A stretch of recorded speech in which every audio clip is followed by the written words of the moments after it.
Okay, do confirm that you can hear me, June, please. Technical, please confirm that you can hear me because we can't hear you at this moment. Could you kindly confirm? Good to go. All right, so welcome to Live Conversations. My name is Ezine Azuna, and I am your host. So Live Conversations is a bilingual show from the stable of Maritime TV Africa, where we engage experts and stakeholders around the world in discussions and policies, developments within the maritime blue economy in Africa. Joining me to facilitate the French translation today is our own very dear Ifoma Wagbogo. Bonjour Ifoma, comment ça va? Bonjour Ezine, ça va très bien, merci. Bonjour chers téléspectateurs et soyez les bienvenus à la seconde émission dans cette deuxième série de Live Conversations pour l'année 2024. Merci de vous joindre à nous. Live Conversations est une diffusion bilingue en direct de l'écurie de Maritime TV Africa qui engage des experts et des parties prenantes du monde entier dans des débats sur les politiques, les développements et les événements au sein de l'économie bleue en Afrique, avec notre hôte Ezine Azuna. All right, so before we progress, a few housekeeping issues. So should you want to reach Maritime TV Africa, please send an email to maritimetvafrica@gmail.com. You can also visit our website for more content, www.maritimetvafrica.com. Also remember to follow us on all social media handles, YouTube, LinkedIn, Facebook, Instagram, Twitter, or X, and even TikTok, of course, at Maritime TV Africa. Alors, avant de commencer le thème du jour, si vous souhaitez contacter Maritime TV ou partager des histoires ou des idées sur l'économie maritime et bleue en Afrique, veuillez envoyer un email à maritimetvafrica@gmail.com. Vous pouvez également visiter notre site internet sur www.maritimetvafrica.com pour plus de contenu. Aussi, n'oubliez pas de nous suivre sur les différents réseaux sociaux avec notre identifiant @Maritime TV Africa. Merci. So at this point, we would like to request that you kindly take a second to repost or share this live broadcast. Do invite someone to join this very important conversation. Also, drop your comments and questions, and we'll be glad to engage you. En ce moment, nous vous demandons de bien vouloir prendre une seconde pour rediffuser ou partager cette émission en direct. Invitez quelqu'un à se joindre à cette conversation importante. Finalement, veuillez déposer vos commentaires et questions et nous serons heureux de dialoguer avec vous. Merci. All right, so today we'll be discussing seaweed farming and processing in Africa. Seaweed is a key part of the rich marine biodiversity in Africa. It is, however, unexplored. There is little development in the industry despite the continent's enormous coastline. Tanzania, South Africa, Mozambique are a few of the countries exploring seaweed as food for many homes and raw materials for biomedicine and the pharmaceutical industry. Aujourd'hui, nous discuterons de la culture et de la transformation des algues marines en Afrique. Les algues constituent un élément clé de la riche biodiversité marine en Afrique, mais elle est largement inexplorée avec peu de développement de cette industrie malgré les normes littorales du continent. La Tanzanie, l'Afrique du Sud et le Mozambique explorent cependant les algues comme nourriture pour de nombreux foyers et comme matière première pour la biomédecine et les industries pharmaceutiques. All right, so we have Dr. Msuya, founder and chairperson, Zanzibar Seaweed Cluster Initiative, Tanzania, joining this conversation all the way from Tanzania. She's known as the mother of seaweed in Africa, a senior researcher, a consultant and expert in seaweed aquaculture with over 35 years experience. She's worked with the University of Dar es Salaam for over 30 years on the same subject matter. At the Zanzibar Seaweed Cluster Initiative, she links farmers and small-scale processors to research, government, and the private sector. Dr. Flower produced the very first seaweed value-added product in Tanzania in 2006, and her products are currently marketed all over Eastern Africa. She has also done a number of consultancy for the World Bank, the Food and Agriculture Organization, and the United Nations Industrial Development Organization, to mention a few. It's with great pleasure that I ask that you join me this afternoon as we welcome Dr. Flower to the show. Thank you for finding time to join us, Dr. Flower, in spite of your very, very busy schedule. Thank you, ma'am. Dr. Flower Msuya, fondatrice et présidente de la Zanzibar Seaweed Cluster Initiative Tanzanie, se joint à cette conversation depuis la Tanzanie. Elle est connue comme la mère des algues en Afrique, chercheuse, consultante et experte en aquaculture d'algues avec plus de 35 ans d'expérience. Elle travaille à l'Université de Dar es Salaam depuis plus de 30 ans. Dans son institut, sa initiative, elle relie les agriculteurs et les petits transformateurs à la recherche, au gouvernement et au secteur privé. Le Dr Flower a produit le premier produit à valeur ajoutée à base d'algues en Tanzanie en l'année 2006. Et ces produits sont actuellement commercialisés dans toute l'Afrique de l'Est. Elle a également effectué un certain nombre de consultations pour la Banque mondiale, l'Organisation pour l'alimentation et l'agriculture, l'Organisation des Nations unies pour le développement industriel, pour n'en citer que quelques-unes. Joignez-moi à souhaiter la bienvenue sur le programme à Dr. Flower. Dr. Flower, merci d'avoir trouvé du temps, malgré votre emploi du temps chargé, pour être parmi nous. Soyez la bienvenue, madame. Bienvenue, Dr. Flower. Welcome to the show. Thank you very much for inviting me. How are you? I hope it's all good there in Tanzania. Yes, it is good. We are fine here, fine weather. Yes. All right, so let's begin, like I like to say, from the very beginning. You know, seaweed is such a new concept that Africa is embracing, you know, gradually, but would like to just have your expertise opinion on what seaweed is and the role it plays within the marine habitat. Commençons par le début, docteur. La transformation des algues est assez nouvelle en Afrique. Qu'est-ce qu'un algue et quels sont leurs rôles au sein de l'habitat marin? A seaweed is a very important plant.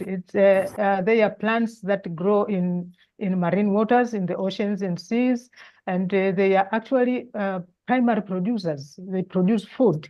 So in the process of producing food, they actually capture carbon dioxide, and then they use the carbon dioxide to make food through photosynthesis. Food will be for themselves and for other organisms. So in a way, they are cleaning the environment, and at the same time, they are giving this service, ecological service of producing oxygen that is required by marine organisms, especially the animals that live in the water. They need the oxygen, which is produced by the seaweeds. And the seaweeds also, you know, because some of them are really large, like the kelp, we have very large, we call it algae forest or seaweed forest. So they also provide shelter for other plants and other organisms. And they are also a nursery and grow out place for a number of organisms in the ocean. So they are really very important ecologically in our environment. Les algues sont des plantes qui sont très importantes dans le domaine d'écologie dans nos environnements. Elles jouent un rôle important en matière de protection de l'environnement et rendent également service à d'autres organismes. Les algues produisent l'alimentation et en ce faisant, elles absorbent le dioxyde de carbone pour fabriquer de la nourriture tout en produisant l'oxygène dont ont besoin d'autres organismes et animaux qui vivent dans l'océan. Les algues sont aussi assez larges et parce qu'elles sont larges, elles fournissent également de l'ombre et pour d'autres plantes. Donc, ça rend vraiment un service écologique. All right, ma'am. Would you say that Africa is beginning to see an awakening in terms of seaweed farming and processing? You know, we have it even been eaten as a date in some parts of Africa. So, are we beginning to see an awakening to what importance seaweed holds for Africa? Diriez-vous, Madame, que l'Afrique connaît aujourd'hui une prise de conscience en termes du profit que lui apportent les algues? On commence maintenant par les consommer aussi. Est-ce qu'il y a une prise de conscience envers ce qui concerne les algues en Afrique? Yes, that is very good and a very important point that you mentioned. Africa is starting to awake, is starting to know that seaweed is important. You know, sometime back before 2006, many people in Africa, Western Indian Ocean, Eastern Africa, and so on. People didn't know at all about using seaweed or about eating seaweed. So it was when we started the cluster initiative, and we started to make the first product, as you said, and these products are really being marketed everywhere. And people now in Africa are starting slowly to know the importance of seaweed. When they see information online, when they see things like the live conversation that you have now, they learn about seaweed.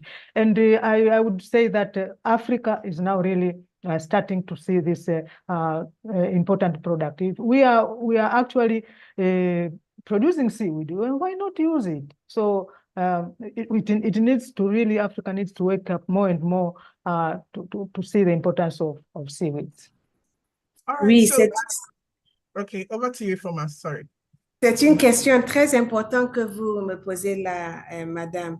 Oui, l'Afrique vraiment commence par s'éveiller en ce qui concerne les algues. Avant l'année 2006, les gens ne savaient pas, ils ne connaissaient rien de l'utilisation, à plus de forte raison, la consommation des algues. Mais nous commençons vraiment maintenant à comprendre l'importance des algues, même depuis l'année 2006 jusqu'à aujourd'hui, nous commençons par le consommer. Les gens voient, quand ils voient, comme vous faites maintenant à Live Conversations, ils se sensibilisent davantage. Alors oui, je dirais oui, l'Afrique est vraiment en train de s'éveiller et nous devons nous éveiller davantage parce que c'est une plante importante, nous le produisons, pourquoi ne pas l'utiliser?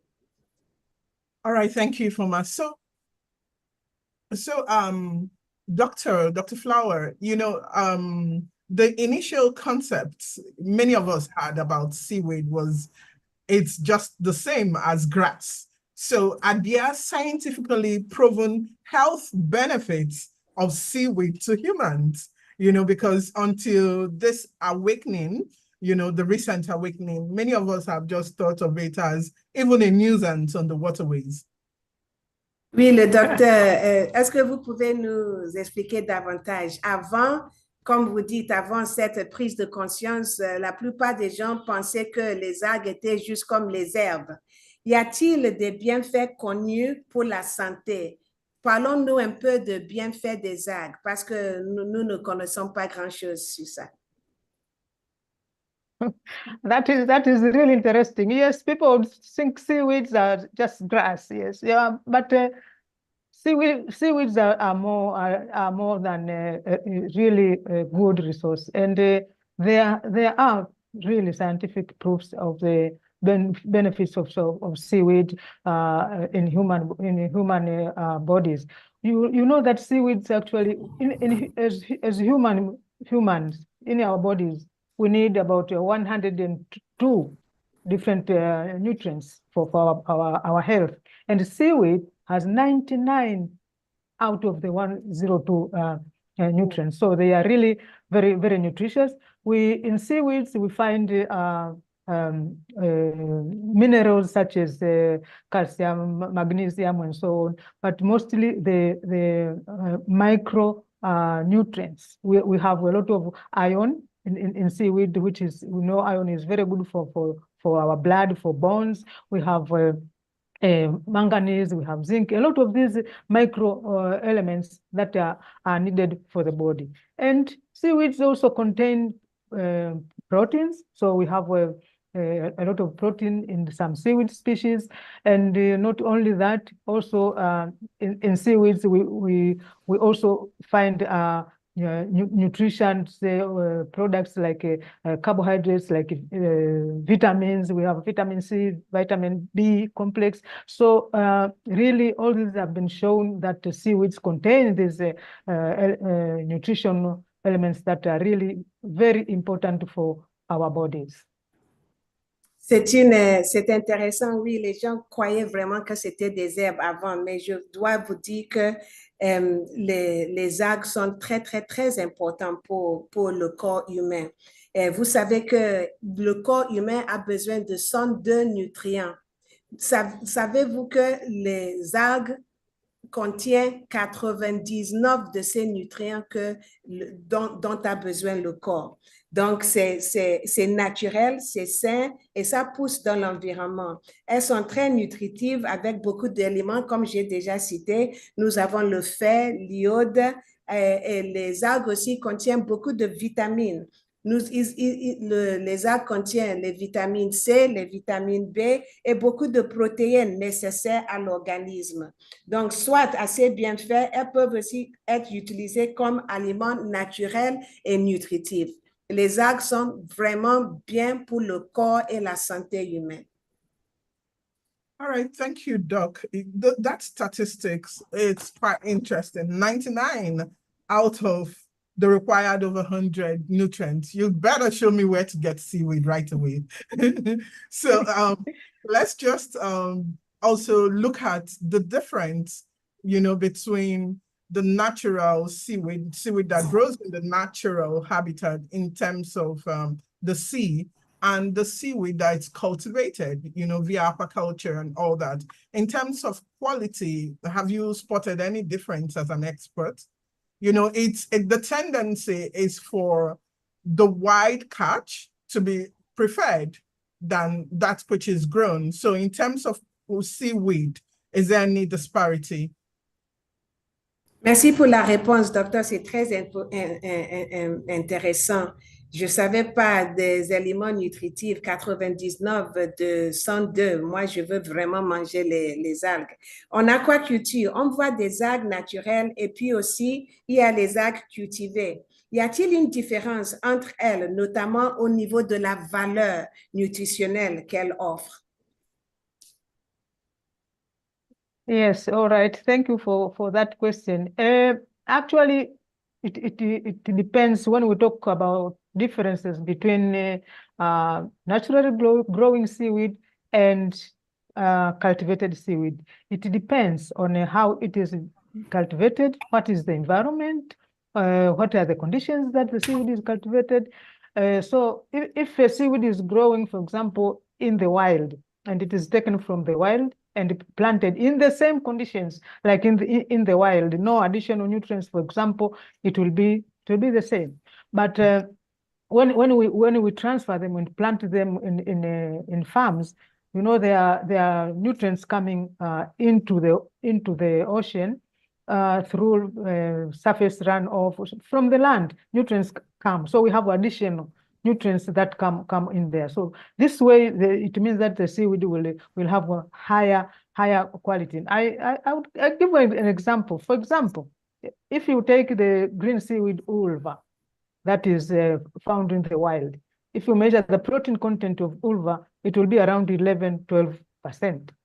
So this ulva, if you pass water that comes from fish ponds through the ulva, and with enough mixing, you can actually increase that protein content of ulva a lot. I did this during my PhD study in Israel, and I raised the protein content of ulva from 12% to 40%. Wow. And recently, I've read someone writing about 49%. So the act of adding nutrients to the seaweed makes it much more nutritious. So it depends on, and also even the red seaweeds we are cultivating, the spinosam and cottony. Also, if there are additional nutrients, it means that they will have more protein, they will have more carbohydrate, and so on. So it depends on where the seaweed is planted, but mostly cultivating makes them better nutrition-wise when there are additional nutrients. C'est une question très intéressante, Désiré, merci. Il existe certaines similitudes, mais aussi il y a des différences. Ça dépend selon la manière dont elle est cultivée et l'endroit où elle est cultivée. Si vous prenez celles qui poussent naturellement dans la nature, par exemple, et celles qui sont plantées, prenez par exemple les algues rouges que nous cultivons en Afrique. Tant qu'il n'y a pas de nutriments supplémentaires, les propriétés seront les mêmes. Elles sont similaires. Mais lorsque les algues sont plantées là où il y a des nutriments qui sont passés pour ajouter à l'eau, la valeur nutritionnelle augmente. Je donne un exemple. L'algue Oruva, l'algue verte Oruva, par exemple, est une algue qui est à l'état sauvage. Ça peut avoir un teneur de protéines d'environ 11 à 12%. Mais si vous enlevez ça et vous passez les nutriments de l'étang à poisson, par exemple, vous transmettez ça dans les algues là, vous pouvez augmenter la teneur en protéines jusqu'à 40%. Moi, je l'ai fait quand je faisais mon doctorat. J'ai appris que quelqu'un a augmenté ça jusqu'à 49%. Donc, je dis que ça dépend de la façon dont elle est cultivée et si cela est fait dans la zone d'eau profonde, là où il y a les nutriments qui sont transmis ou pas. Okay, thank you very much, Ifeoma, again. And Doc, I would like to ask you, in this part of the continent, we see a lot of water hyacinth. It's almost there round the clock. Would that be part of a viable seaweed business, perhaps? Donc, je veux vous demander, dans notre côté du monde, nous voyons beaucoup de jacinthes d'eau. Est-ce que ça sera un avenir de commerce? Est-ce que c'est rentable? Ça peut être rentable comme affaire pour nous, commerce au Nigeria. Okay, when we talk of water hyacinths, of course, they grow mostly in fresh water and so on. So they have their own nutritious use. They are used, for example, they can be used to make animal feed, and they can also be used to make fertilizer. So this way they are used just like seaweeds, because seaweeds can be used in animal feed and can be used to make fertilizer. So it means that the water hyacinth is a plant that can also be used as a source of other things that are needed, like nutrients and so on. All right, so about... Oui. Si vous voulez parler des jacinthes je peux dire que ça peut être utilisé comme nourriture pour les animaux ou les engrains. Mais pour les exporter, pas pour le moment. Mais les engrains, oui, on peut utiliser ça pour cela. All right, so thank you, Doc. Could you also speak to African nations that are top when you come to the grooming, processing, and exporting of seaweed in the continent? Now, could you name some of the countries that are topmost when you come to the seaweed trade? And what kind of products have they been able to process seaweed into? And why is it thriving in those parts of the world, or in those parts of Africa, and not in every part of Africa? En ce moment, parlons-nous des pays qui sont en tête de traitement et l'exportation des algues. Quels sont les pays qui sont les leaders et quelles sont les particularités qui leur permettent d'être leaders dans le commerce des algues? Okay, thank you for that. In Africa, we have really countries that are producing a lot of seaweed, and they're actually known worldwide as the producers of seaweed. When we speak of the red seaweed that we are cultivating seaweed in a number of countries. Actually, to tell you that Africa is the third continent that produces seaweed in the world. Wow. For example, the red seaweeds, we are talking about countries like Tanzania, also countries in the Western Indian Ocean. They are producing this red seaweed, the spinosum and the cottony. And Tanzania is, when we talk of the seaweed eucuma, is the third largest producer, exceeded by Indonesia and Philippines. So in Africa, we say that Tanzania is the topmost, and we have also Madagascar. Madagascar is also producing a good volume of the seaweeds, and then we have the other seaweed, Gracilaria, that is produced in North Africa. Tunisia is producing this seaweed. So those I can say are the topmost. We have some other production like the ulva in South Africa, and small amounts that are of the seaweeds that are collected along the west coast of Africa, and so on. And in this kind of seaweeds, there are a lot of products that are made. Cosmetic and food products. Cosmetics, we will talk about soap, we will talk about body lotion and so on. Foods like the salad, the seaweed itself is salad, and juices and so on. And what we mean, why are these top producing countries? You know, because of the environment. If there's the good environment required, then the seaweed will grow quite well. For example, in Tanzania, an example, most of the seaweed comes from Zanzibar, which is an island surrounded by water. And there we have a good sediment, a mix of sand and a little bit of clay. So the environment that is found in the African seas, or Indian Ocean and or Mediterranean and so on, is a good environment for producing seaweed. Also the temperature, because the temperature they are warm places, and what we are cultivating now, majority is the warm water seaweeds. So those are the traits of such countries. Je peux dire que nous cultivons beaucoup d'algues en Afrique. Je veux dire que le continent africain est au 3e rang du monde dans la cultivation, la formation des algues. Et les produits que nous pouvons faire des algues, nous pouvons faire l'alimentation, la salade et les produits, les crèmes. Les crèmes, les savons, c'est-à-dire les lotions, ça peut se faire avec les algues. Nous avons plusieurs types des algues que nous faisons. En Tanzanie, nous faisons l'algue rouge. Il y a l'algue verte qu'on peut trouver ailleurs, en Afrique du Sud, et ainsi de suite. En Tunisie aussi, il y a ce qu'on appelle Gracilaria, c'est l'espèce Gracilaria qu'on peut trouver là-bas aussi. Et la raison pour laquelle nous arrivons à produire les algues.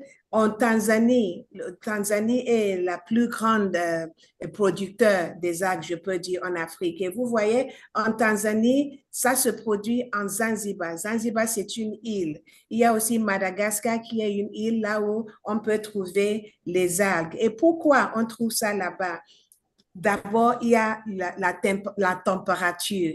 C'est chaud. L'océan est chaud là-bas, donc c'est propice pour la production des algues, aussi bien que les sédiments, l'environnement. Il y a un peu d'argile et le sable. Et c'est propice, c'est convenable, la température et les sédiments qu'on trouve là-bas, c'est ça qui fait que ça se produit bien là-bas. Donc, les îles qui sont entourées d'eau, c'est propice pour la formation des algues.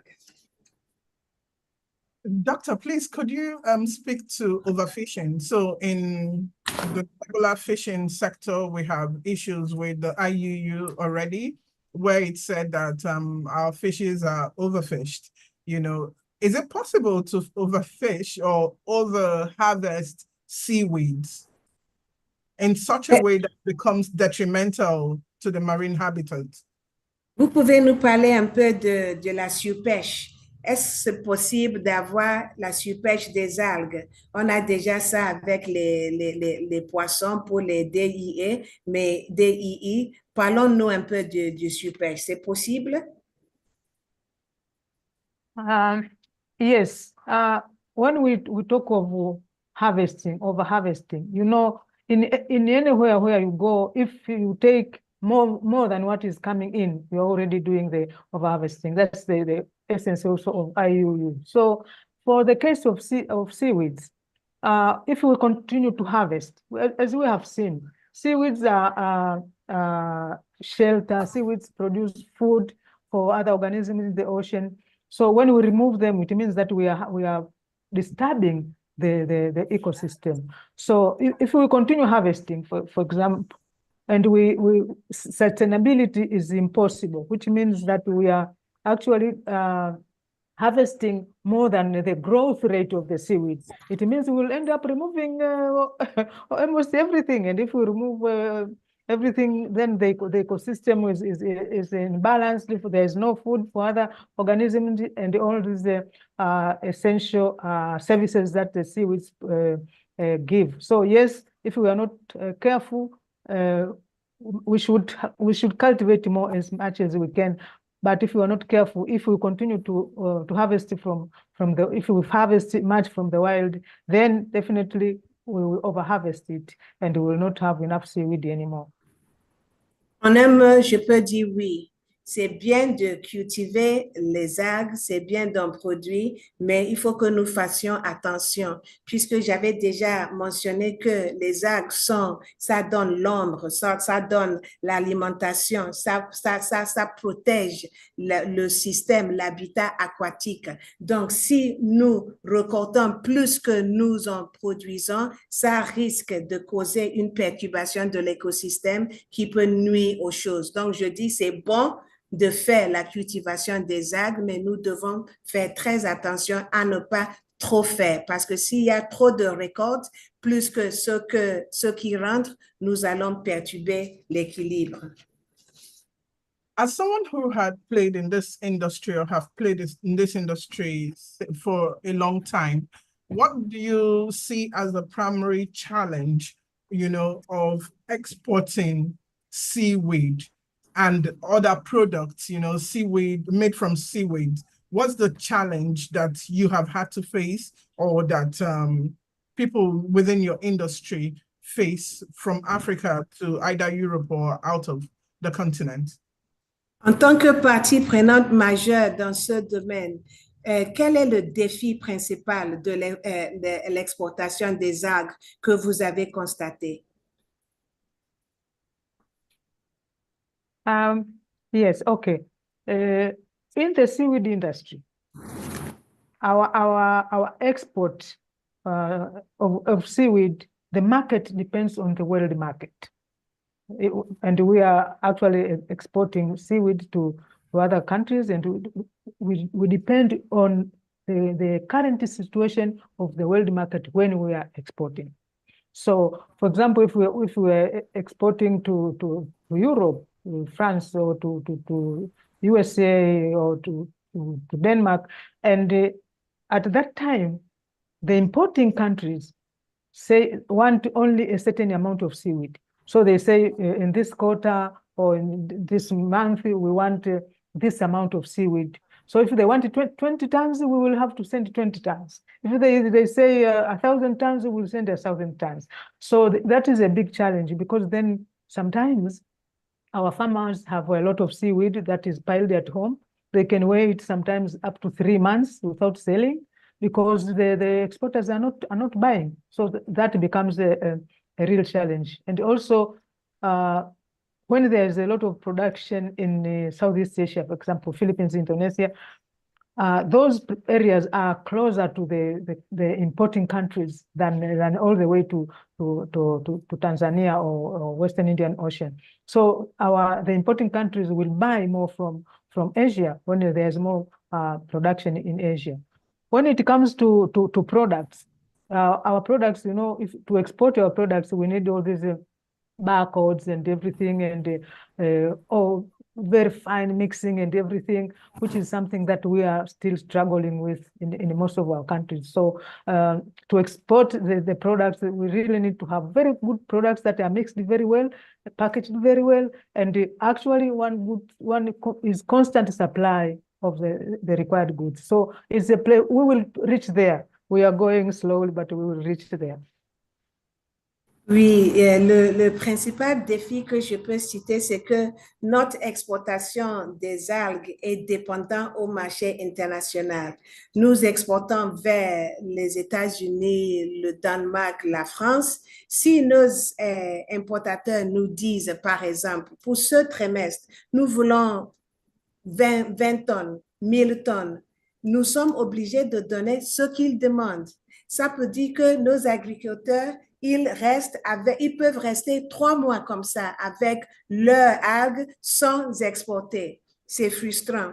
Et deuxièmement, il y a la concurrence, le problème de la concurrence. Les pays asiatiques qui en produisent aussi, tels que les Philippines, l'Indonésie et le Malaisie, s'ils ont beaucoup des algues, c'est moins cher de par la proximité pour nos importateurs d'aller là-bas acheter.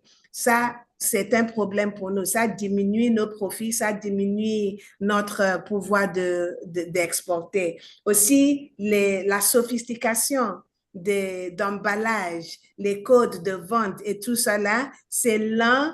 Nous sommes en train d'arriver à ce stade. Nous allons y arriver, mais pour le moment, ce sont les choses qui nous fatiguent un peu pour le moment. Doc, could you tell us about the Zanzibar Seaweed Cluster Initiative? You have quite a number of women. It's intriguing to see that you have quite a number of women working with you. And not only have you been exporting seaweed, you have further processed it and derived other products from it. Could you tell us about your work, the women you work with, what you do with them, and the products you've gotten from it, and possibly what next line of engagement will be seen from your organization? Parlons-nous un peu de votre initiative. Vous travaillez beaucoup avec les femmes. Parlons-nous de ce que vous faites, les innovations que vous avez pu réaliser et quels sont les pas à venir, les projets à venir, quels devront-nous attendre de vous? The Zanzibar Seaweed Cluster Initiative is a very interesting initiative. Is a very good experience for me to start this and work with the women. We work to bring innovation. Before we started the cluster initiative, the seaweed was just produced and exported. No one was using seaweed in any way. So slowly we started to talk to people about using seaweed. They didn't believe us at the beginning. Thought that we were talking something that does not exist. But with time, we have been working together. And it has been a very good experience for me to work with the women. Now they are producing, all kinds of products. If you visit some of them, or you say, I'm coming, they will give you seaweed juice to drink. They will give you a salad, or they will cook the seaweed as a vegetable for you to eat, and to give you a soap when you are leaving. So with them, it has been really good. And this journey is something that I enjoyed a lot and continue to enjoy to work with the women. And over 90% of the processors that we have created in this cluster initiative are women. So it's a majority of women, and they are very happy with making seaweed products and doing innovation in the seaweed industry, in farming also, with good farming technologies to curb the impact of climate change. Nous travaillons beaucoup avec les femmes, et ce que nous faisons, c'est pour amener les innovations. Quand vous parlez d'utiliser, quand on parlait dans le temps d'utiliser les algues, les gens nous regardaient comme si on disait de n'importe quoi, mais maintenant, si vous allez envers les femmes, ils vont vous donner les jus d'algues, ils vont vous donner les produits, les savons, les salades. Nous avons fait beaucoup de choses. Donc, ça me passionne, ça me donne beaucoup de plaisir de travailler avec ces dames, avec les innovations que nous avons pu réaliser. And and when we and about what will be engaged in, we have seen that our people do not know much about the environment that they're working in. To cut trees, to get pegs, they are not sure. They do not know much about conserving the environment and so on. And also other uses of seaweeds like fertilizer. So luckily, we are going to start we are starting a project with the AU-IBAR.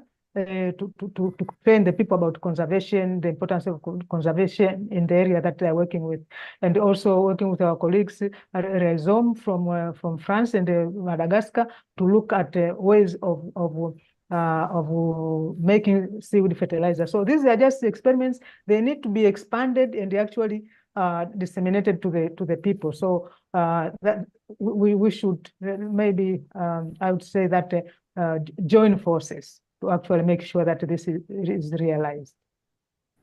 Nous parlons aussi, quand je vous dis des projets que nous voulons réaliser, nous sommes en train de travailler en partenariat avec nos collègues en France et en Madagascar pour fabriquer des engrais à la base des algues. Aussi, nous voulons se tendre vers la conservation. Nos agriculteurs, ils coupent les arbres de façon arbitraire, ils ne savent pas comment conserver l'environnement. Donc, nous allons les sensibiliser sur la conservation. Ce sont les essais, ce n'est pas encore les projets. Quand ça va élargir, nous allons pouvoir demander les partenariats pour pouvoir élargir ça. Mais c'est les engrais à utiliser à base de l'algue et les conservations.